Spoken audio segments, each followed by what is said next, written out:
Let's bring in Gene Munster, founder of Loop Ventures, for more on all of this. Hey, Gene, great to see you again. The pop that we saw in Twitter shares, if the subscription model came to fruition, is that pop justified? Unlikely, Melissa. And the reason is that it's likely that Twitter will have some form of other subscription businesses. Recall that about 15% of their business today is selling data to organizations. That's a form of a subscription business.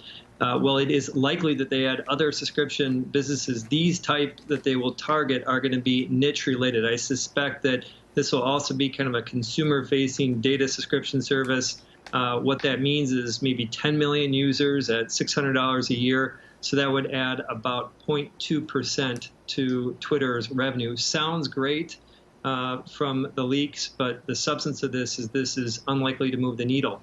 Twitter, fundamentally, their biggest value add is real-time news. And the ability to segment that from a freemium model today to a paid model could create some massive disruptions. The freemium to paid model is a well-traveled road. Companies like Spotify have done a great job. They're a $50 billion market cap today going down that road. Twitter is a $25 billion market cap. So it's a great, very attractive road. But I suspect that this is not going to drive valuation higher. What ultimately will drive valuation is focusing on what they have been focusing, which is engagement and increasing advertising revenue per user. So even if they said, hey, all you users out there, pay $5 a month or whatever it is, that would not move the needle in your view? That wouldn't change your thesis on Twitter? That would, but unfortunately, what if they just said you want better access to news, for example? There's some provisioning around the type of news and the speed that you get it. If they provision that, if they metered that and put a paywall around that, I think that that would cause anarchy with the Twitter base. Twitter would turn against itself effectively. And so I don't think that they can mess with that most critical lever.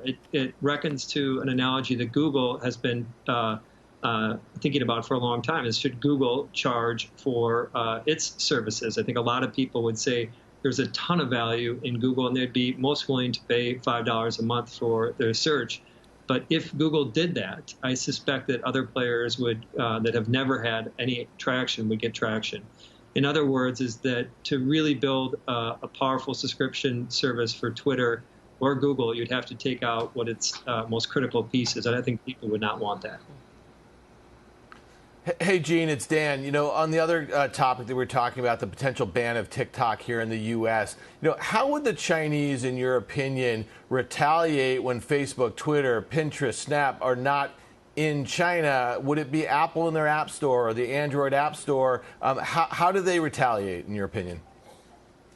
So the way China operates is they will likely just make it more difficult for some U.S. companies to do business. I don't think Apple will be targeted, and part of the reason is that with this this chapter that we've had over the past year with Huawei being banned, the Chinese government struck an incredibly supportive tone towards Apple during that period. So I think companies like Apple, it's the biggest U.S. Company that has exposure to China, both on the manufacturing and the user base. But I don't think there'll be a direct retaliation. I think it would be more subtle. The risk and the truth lies several layers beneath the surface when it comes to TikTok. It seems that this is just a political spat that is kind of rifting off what's going on with China and India in an election year. And it seems to have some merit to it because China bans all social media, Facebook, Google Maps, Spotify, or excuse me, Pinterest, that's all banned in China. It makes sense for the U.S. to ban TikTok. And I want to mention one quick side point, too, is TikTok, the data gets back to China. They may say what they like, but it is highly probable that data does get back to China. So the truth, several layers, is this, is the U.S. is the most profound company when it comes to global tech. And if the U.S. decides to ban TikTok, beyond what the rift would be in families with many teenagers, beyond that, it does create a precedent of other countries starting to look towards the U.S., maybe a country that wouldn't even be China. It could be you pick the country that somehow takes issue with how Facebook was provisioning some news around it and bans Facebook, or maybe does more subtle things, more regulation around Facebook or Google. And that is the truth below the surface, what needs to be factored in here. And that's the reason why I think TikTok will remain available in the U.S.